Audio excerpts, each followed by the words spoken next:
नमस्कार, good morning India में आपका स्वागत है। मैं हूं अदिति राजपूत। लोकसभा में सरकार के खिलाफ लाए गए अविश्वास प्रस्ताव पर चर्चा का आज तीसरा और आखिरी दिन है। चर्चा के अंत में आज शाम प्रधानमंत्री मोदी विपक्ष के सवालों का जवाब देंगे, जिसके बाद अविश्वास प्रस्ताव पर वोटिंग होगी। इस बीच विपक्ष की तरफ से चर्चा इस बात की भी है कि दिल्ली सेवा बिल की ही तरह लोकसभा में अविश्वास प्रस्ताव पर वोटिंग के दौरान विपक्ष वॉकआउट कर जाए और अविश्वास प्रस्ताव ध्वनि मत से खारिज हो जाएगा। इसको लेकर अपनी अंतिम रणनीति जो है वो विपक्षी पार्टियां आज तय करेंगी। विपक्ष की तरफ से गौरव गोगोई लोकसभा में सरकार के खिलाफ अविश्वास प्रस्ताव लेकर आए। चर्चा की शुरुआत करते हुए उन्होंने सरकार और प्रधानमंत्री से 3 सवाल पूछे और अब माना जा रहा है कि प्रधानमंत्री आज लोकसभा में इन सवालों के जवाब देंगे। तो यहाँ पर विपक्ष के जो 3 सवाल हैं वो भी आपको बता देते हैं जो गौरव गोगोई ने पहले दिन पूछे हैं। उसमें सवाल नंबर 1 था कि प्रधानमंत्री अब तक मणिपुर क्यों नहीं गए। दूसरा सवाल, प्रधानमंत्री को मणिपुर पर बोलने में 80 दिनों का वक्त आखिर क्यों लगा। और तीसरा सवाल, अब तक मणिपुर के मुख्यमंत्री को बर्खास्त क्यों नहीं किया गया। तो यहाँ पर अलग अलग तरह की रणनीति जो है वो बनाई जा रही है। हमारे साथ हमारे सहयोगी प्रशांत जुड़ रहे हैं। प्रशांत, यहाँ पर जो इंडिया गठबंधन है उसको लेकर चर्चा चल रही है कि दिल्ली सेवा बिल की ही तरह अविश्वास प्रस्ताव पर वोटिंग के दौरान अगर वो वॉकआउट कर जाते हैं, हिस्सा नहीं लेते हैं तो खारिज हो जाएगा जो अविश्वास प्रस्ताव। क्या रणनीति रहने वाली है और किस तरह की प्रक्रिया होती है अगर इस तरह से विपक्षी पार्टियां वॉकआउट कर जाती हैं तो? देखिए अदिति, लोकसभा में आप जानती हैं कि सरकार के पास, मोदी सरकार के पास एक तरह से अच्छी खासी संख्या है, अच्छा खासा बहुमत है। लिहाजा विपक्ष ने जो अविश्वास प्रस्ताव मूव किया था, विपक्ष शुरू से ये कह रहा है, इंडिया गठबंधन की तरफ से ये कहा जा रहा है कि अविश्वास प्रस्ताव लाने का जो मूल मकसद था वो ये था कि प्रधानमंत्री मणिपुर पर जो सवाल विपक्ष पूछ रहा है, मणिपुर पर प्रधानमंत्री जवाब दें और प्रधानमंत्री सदन में आकर बोलें। तो विपक्ष का एक तरह से औपचारिक स्टैंड है ये, और इसलिए उसका ये कहना रहा है कि सरकार को गिराना न तो उसका मकसद है और न ही उसके पास संख्या है, तो वो सरकार को तो कुछ नुकसान नहीं पहुंचा सकते।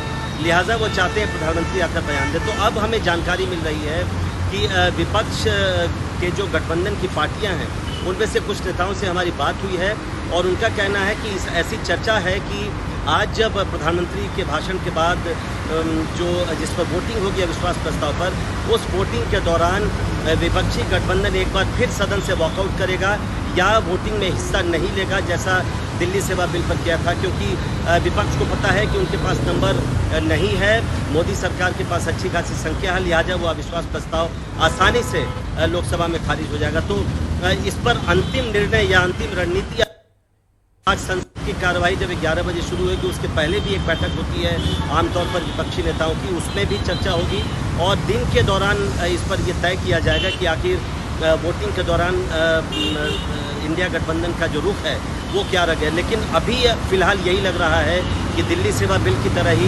विपक्षी गठबंधन एक बार फिर वॉकआउट करेगा और जाहिर है उसके पास संख्या काफ़ी कम है और ये मैसेज जाएगा कि सरकार एकजुट है, लेकिन विपक्ष जिस अंदाज में लेकर आया था विश्वास प्रस्ताव वो उसमें हार गया है। तो वो जाहिर तौर पर ये मैसेज देना नहीं चाहेगा। बिल्कुल प्रशांत, अगर संक्षेप में बता पाए प्रक्रिया क्या होती है, कितने लोगों की मौजूदगी जो है वो ज़रूरी होती है और अगर कितने लोग नहीं होंगे जो ये प्रस्ताव जो है वो खारिज हो जाता है, उसको लेकर? नहीं, देखिए मैंने आपसे कुछ देर पहले लोकसभा के पूर्व सेक्रेटरी जनरल हैं PDT आचार्य, उनसे बात की थी और उनसे यही सवाल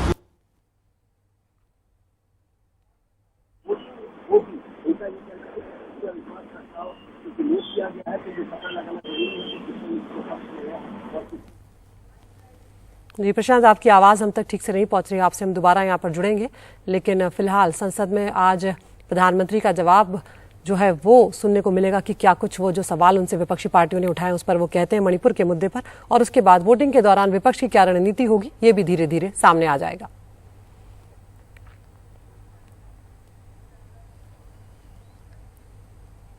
और इससे पहले बुधवार को लोकसभा में अविश्वास प्रस्ताव पर गृह मंत्री अमित शाह विपक्ष पर जमकर बरसे। प्रस्ताव पर बोलते हुए उन्होंने अपनी सरकार के कामकाज का लेखा जोखा दिया। 2 घंटे से ज्यादा चले संबोधन में कश्मीर से लेकर मणिपुर तक पर भी उन्होंने अपनी बातचीत रखी है। उन्होंने कहा कि ये भ्रांति के लिए अविश्वास प्रस्ताव है, न जनता को अविश्वास है न ही सदन को। लगातार 2 बार हमें 2/3 बहुमत मिला है। सरकार के 50 से ज्यादा युगांतकारी फैसले जो हैं वो अब तक लिए जा चुके हैं। हमारे समय में अर्थव्यवस्था 11वें से 5वें नंबर पर आई है। उन्होंने ये भी कहा कि हमने 49 करोड़ के जनधन खाते खोले हैं और लॉकडाउन के वक्त किसी को भी हमने भूखा नहीं रहने दिया। उन्होंने ये भी कहा कि 80 करोड़ लोगों को हमने मुफ्त राशन बांटा है। पहले आतंकी घुस आते थे, हमने घुसकर उन्हें मारा है। दुनिया भर से आतंकियों को हम वापस लेकर आए हैं। जो बाहर की अदालतों में जिनके मुकदमे चल रहे थे उनको हम देश वापस लेकर आए और यहाँ पर उनके मुकदमे चल रहे हैं। आपको बता दें कि कल राहुल गांधी ने चर्चा की शुरुआत की थी और उन्होंने भी जमकर सरकार पर हमले बोले थे और साथ ही उन्होंने मणिपुर दौरे का जिक्र करते हुए कुछ उदाहरण भी रखे थे कि वहां पर लोगों पर क्या कुछ बीत रही है। लेकिन उनके बयानों को कुछ हिस्सों को एक्सपंज कर दिया गया है, जिस वजह से हम उसे दिखा नहीं सकते हैं। लेकिन फिलहाल यहाँ पर आपको सुनवा रहे हैं कि अमित शाह ने क्या कुछ कहा है कल। परंतु मैं विपक्ष की इस बात से सहमत हूं कि वहां पर हिंसा का तांडव हुआ है और इस हिंसा के तांडव से कोई सहमत नहीं हो सकता मान्यवर। हम भी सहमत नहीं हैं, उनसे ज्यादा दुख हमें है मान्यवर। परंतु ये परिस्थिति जन्य है। मैं बताना चाहता हूं इसी घटनाओं का कोई समर्थन नहीं कर सकता। समाज के नाते हमें शर्म आई इस प्रकार की घटनाएं वहां हुई है, इससे कोई इनकार नहीं। परंतु ये जो घटना हुई है वो शर्मनाक है। उस घटना पर राजनीति करना इससे भी ज्यादा शर्मनाक है। मणिपुर के दोनों समुदायों से करबद्ध निवेदन करना चाहता हूं, हिंसा किसी भी समस्या का समाधान नहीं है। वार्ता करिए। अभी हम मतई समुदाय के साथ भी वार्ता कर रहे हैं, मैं स्वयं कर रहा हूं। कुकी समुदाय के साथ भी वार्ता कर रहे हैं, आज भी की थी, मैं स्वयं कर रहा हूं। मेरा अनुरोध है कि साथ में बैठकर, भारत सरकार के साथ बैठकर इस समस्या का समाधान निकाल दीजिए। अफवाहों से ज़्यादा अविश्वास का वातावरण हुआ है। भारत सरकार की जरा भी मंशा नहीं है कि वहाँ की डेमोग्राफी को चेंज कर दिया जाए। घुसपैठ को भी हम रोकेंगे। हमने राजद्वारी तरीके से म्यांमार के साथ भी बात की है और हर प्रयास हम करना चाहते हैं जो हम कर पाते हैं। और उधर खबर आ रही है कि आम आदमी पार्टी के राज्यसभा के सांसद राघव चड्ढा की मुश्किलें बढ़ सकती हैं। दरअसल मिल सकता है उनको विशेषाधिकार हनन का नोटिस। ये सूत्रों के हवाले से खबर आ रही है। राज्यसभा की विशेषाधिकार समिति उन्हें ये नोटिस भेज सकती है। दिल्ली सेवा बिल उस पर जो प्रस्ताव लाया गया था उसमें फर्जी हस्ताक्षर करने का आरोप राघव चड्ढा पर लगा है। चड्ढा के खिलाफ 4 सांसदों ने फर्जी हस्ताक्षर के आरोप लगाए हैं। राघव चड्ढा आज माना जा रहा है कि प्रेस कॉन्फ्रेंस करके अपना पक्ष रखेंगे। उस वक्त खुद गृह मंत्री अमित शाह ने भी कहा था इस आरोप को लगाते हुए कि इस मामले की जांच होना चाहिए। ये सदन के भीतर फर्जीवाड़े का मामला है। और अब पाकिस्तान की बात करते हैं, जहां पर नेशनल असेंबली भंग कर दी गई है। राष्ट्रपति आरिफ अलवी ने ये नेशनल असेंबली को भंग किया है। पाकिस्तान के प्रधानमंत्री शहबाज शरीफ ने असेंबली को भंग करने की सिफारिश की थी। पाकिस्तानी संसद का कार्यकाल दरअसल 12 अगस्त तक खत्म हो रहा है और संसद का कार्यकाल पूरा होने से 3 दिन पहले ही असेंबली को भंग करने का फैसला ले लिया गया। अगर ये कार्यकाल पूरा हो जाता तो 60 दिनों में चुनाव करवाने पड़ते। तो अब शहबाज शरीफ जो है उनके पास चुनाव के लिए 90 दिनों का वक्त है, क्योंकि इसे वक्त से पहले ही खत्म कर दिया गया है, भंग कर दिया गया है। तो चुनाव को और ज्यादा वक्त तक टालने का ये सियासी दांव उन्होंने चला है। इस बारे में ज्यादा जानकारी दे रहे हैं हमारे सहयोगी उमाशंकर सिंह।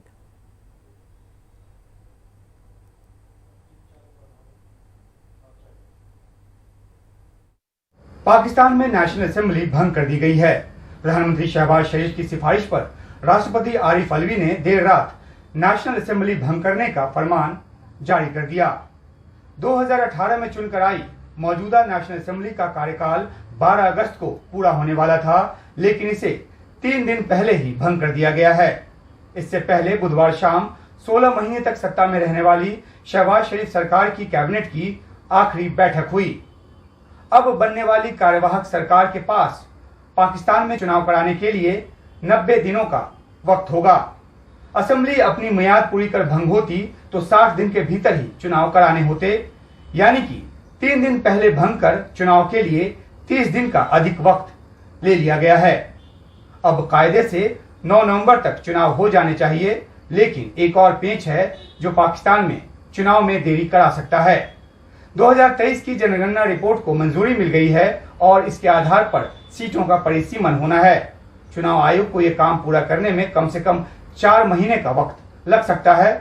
इस हालत में माना जा रहा है कि पाकिस्तान में चुनाव अगले साल की शुरुआत तक टल सकते हैं।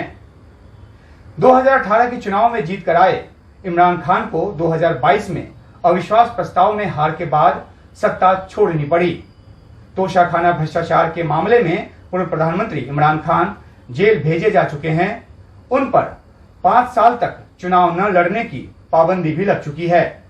ऊपरी अदालत से उनकी सजा खत्म नहीं होती और उनके जेल में रहते पाकिस्तान में चुनाव होते हैं तो उनकी पार्टी पाकिस्तान तहरीक-ए-इंसाफ के जनाधार पर काफी असर पड़ सकता है। पाकिस्तान के जानकार बताते हैं कि चुनाव में देरी की तमाम कोशिशों के पीछे शहबाज शरीफ सरकार और पर्दे के पीछे से काम कर रही पाकिस्तान की सेना की यही मंशा है। बहरहाल पाकिस्तान में कार्यवाहक प्रधानमंत्री कौन होगा, इसको लेकर चर्चा जारी है। शहबाज शरीफ पीपीपी जैसे अपने सहयोगी दलों के साथ मिलकर एक राय बनाने की कोशिश कर रहे हैं। नेता विपक्ष रजा रियाज के साथ भी सहमति बनानी है। अगर एक राय से कार्यवाहक पीएम का नाम तय नहीं होता तो फिर मामला संसदीय समिति के पास जाएगा। वहां भी नतीजा नहीं निकलता तो फिर सत्ता पक्ष और विपक्ष की तरफ से सुझाए गए नामों में से चुनाव आयोग एक नाम तय करेगा। हालांकि कहा जा रहा है कि जलील अब्बास जिलानी कार्यवाहक पीएम की दौड़ में सबसे आगे हैं। वो एक पूर्व डिप्लोमेट हैं। और उधर मणिपुर के हालात पर संसद में सरकार अविश्वास प्रस्ताव का सामना कर रही है, लेकिन राज्य में हालात अभी भी चुनौतीपूर्ण बने हुए हैं। मणिपुर में केंद्र सरकार ने अतिरिक्त सुरक्षा बल इस मकसद से भेजे थे कि वहां पर राज्य पुलिस जो है उसकी कानून व्यवस्था ठीक करने में और मदद हो जाएगी, लेकिन अब ऐसे कई मामले सामने आ रहे हैं जिसमें राज्य पुलिस और सुरक्षा बल आपस में ही उलझ रहे हैं और जिसके चलते तनाव बढ़ता जा रहा है। हमारी सहयोगी नीता शर्मा की रिपोर्ट। एक तरफ संसद में मणिपुर का विवाद चल रहा है और दूसरी तरफ मणिपुर में सुरक्षा के लिए जिम्मेदार बल आमने सामने आ गए हैं। सेना ने एक बयान जारी कर कहा है कि बीते 24 घंटों में असम राइफल्स को बदनाम करने के उद्देश्य से 2 मामले सामने आए हैं। पहले मामले में असम राइफल्स बटालियन ने 2 समुदायों के बीच हिंसा को रोकने की कोशिश की। बफर जोन के दिशा निर्देशों को सख्ती से लागू करने का काम किया है। ये यूनिफाइड कमांड का निर्देश पालन किया जा रहा है। असम राइफल को एक क्षेत्र से बाहर ले जाने का दूसरा मामला है, जबकि सेना का कहना है कि इस इलाके से असम राइफल्स का कोई संबंध नहीं है। उस इलाके में सेना की एक इन्फेंट्री बटालियन पहले से ही तैनात है। उधर कांग्रेस नेता गौरव गोगोई ने इस विवाद को लेकर केंद्र पर निशाना साधा। आज मणिपुर में मणिपुर के गृह विभाग मतलब जो चीफ मिनिस्टर का विभाग है वो आज असम राइफल्स पे एफआईआर दर्ज कर रहा है। एफआईआर दर्ज कर रहा है असम राइफल्स। असम राइफल्स है किसके नीचे तहत काम करता है? गृह मंत्री अमित शाह जी की। तो ये क्या डबल इंजन चल रहा है? ये क्या जुगलबंदी चल रहा है? दरअसल ये मामला इसलिए गंभीर है क्योंकि मणिपुर पुलिस ने सोमवार को असम राइफल के खिलाफ एफआईआर दर्ज की और आतंकियों की मदद करने के संगीन आरोप भी लगाए। यही नहीं, सुरक्षा बलों का आरोप है कि उन्हें काम करने से रोका जा रहा है, उनकी मूवमेंट पर असर पड़ रहा है। हाल में ये वीडियो सामने आया जिसमें महिलाएं सुरक्षा बलों के आधार कार्ड चेक करती हुई नजर आईं। सेना का कहना है कि मणिपुर में कमांड किस तरह काम करे इसे फिर से देखा जाए। मेरी गुजारिश है कि मणिपुर में हमें एकीकृत कमांड की संरचना को फिर से जांच करनी चाहिए, क्योंकि कमांड और कंट्रोल एकीकृत कमांड के साथ होना ही चाहिए। उधर भारतीय सेना ने ट्वीट कर कहा है कि भारतीय सेना और असम राइफल मणिपुर के लोगों को आश्वस्त करते हैं कि हम पहले से ही अस्थिर माहौल में हिंसा को बढ़ावा देने वाले किसी भी प्रयास को रोकने के लिए अपने कार्यों में दृढ़ बने रहेंगे। दरअसल मणिपुर में अविश्वास की खाई इतनी बढ़ गई है कि उसे भरने में अब काफी वक्त लगेगा। केंद्र सरकार का कहना है कि जब भी कभी कई फोर्सेस जो हैं वो ट्रबल प्रोन एरियाज में काम करती हैं तो इस तरह के विवाद जो हैं वो अक्सर सामने आ जाते हैं, लेकिन एक प्रक्रिया के तहत ये काम किया जा रहा है ताकि इन विवादों से निपटारा किया जा सके और मणिपुर में जो शांति स्थिति है उसे दोबारा से बहाल किया जा सके। नई दिल्ली से कैमरा पर्सन प्रेम सिंह के साथ नीता शर्मा, एनडीटीवी इंडिया के लिए।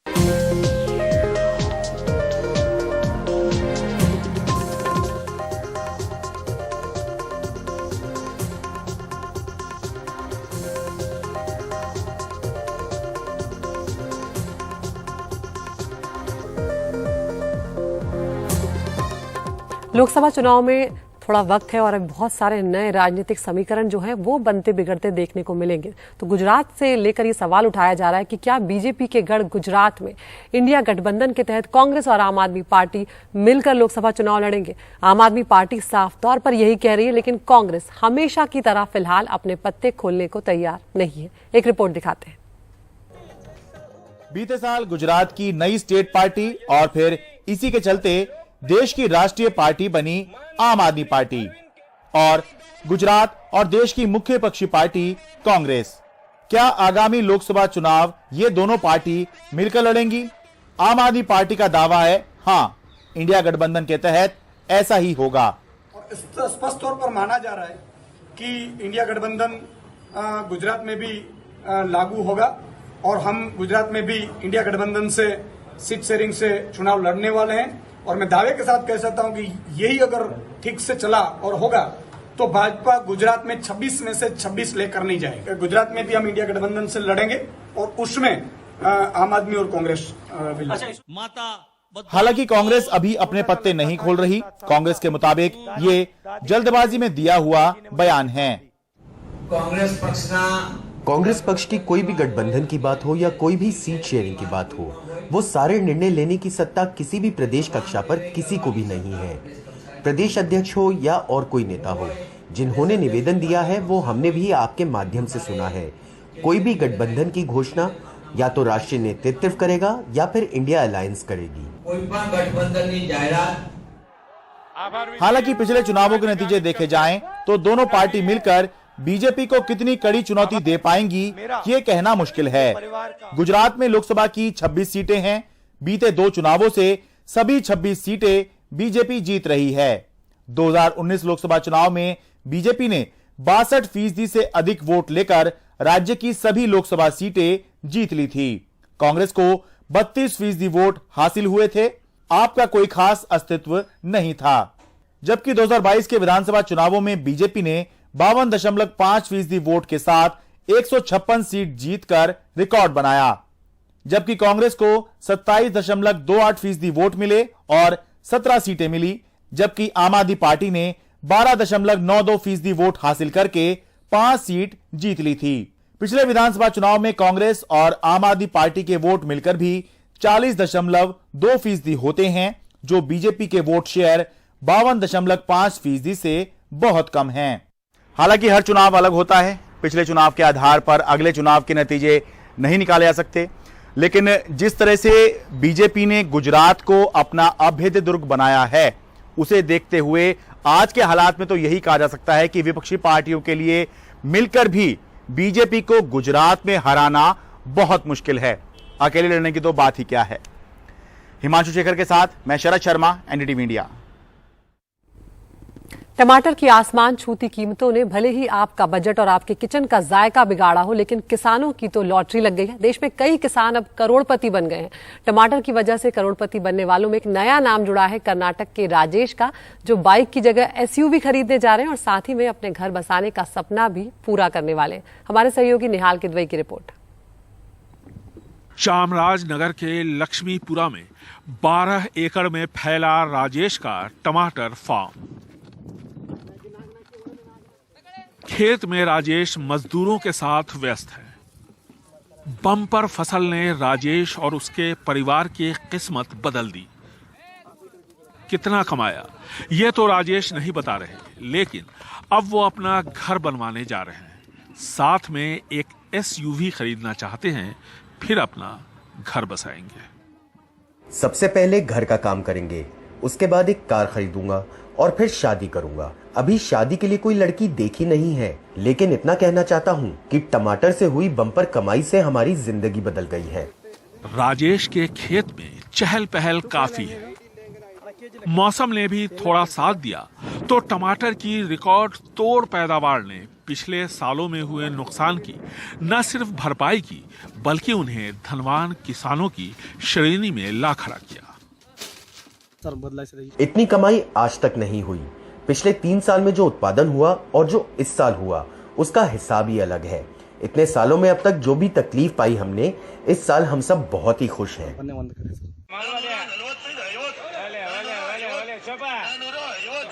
देश की टमाटर की सबसे बड़ी मंडियों में से एक कोलार मंडी में आसपास के इलाकों से टमाटर पहुंच रहे हैं।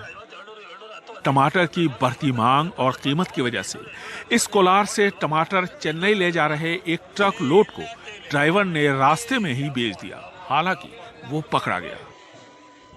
महाराष्ट्र के नासिक में तो एक टमाटर किसान ने अपने खेतों में सीसीटीवी कैमरा लगा दिया है ताकि कोई टमाटर न चुरा सके। किसान खुश हैं क्योंकि इस बार उन्हें टमाटर की अच्छी कीमत मिल रही है, लेकिन इन टमाटरों ने किसानों को पिछले सालों में रुलाया भी काफी है, क्योंकि कई बार उन्हें अपनी फसल सड़क पे फेंकनी पड़ी थी बाजार से लागत से कम कीमत मिलने की वजह से। अब भी टमाटर की कीमत कम नहीं हुई है। ऐसे में कई किसानों को अपने अच्छे दिन का इंतजार है। बेंगलुरु से कैमरामैन गोविंद मूर्ति के साथ निहाल किदवई, एनडीटीवी इंडिया।